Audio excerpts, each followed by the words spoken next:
Hello and welcome back to the channel.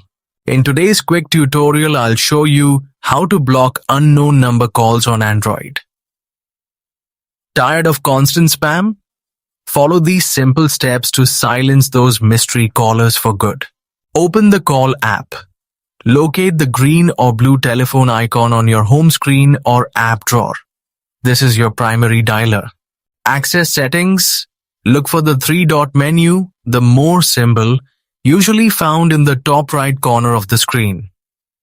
Tap it and select Settings from this menu. Find Blocked Numbers. Now, see Blocked Numbers or Call Blocking. Tap to open this menu. Toggle the switch.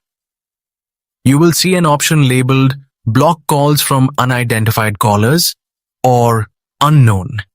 Simply flip that switch to the On position. What this does. This setting specifically filters out callers who hide their caller ID, marked as private or hidden. It generally won't block a standard number just because it isn't in your contacts, keeping you reachable for legitimate business calls. If you found this guide helpful, don't forget to like, share, and subscribe to the channel for more easy tech tutorials that save you time and peace of mind.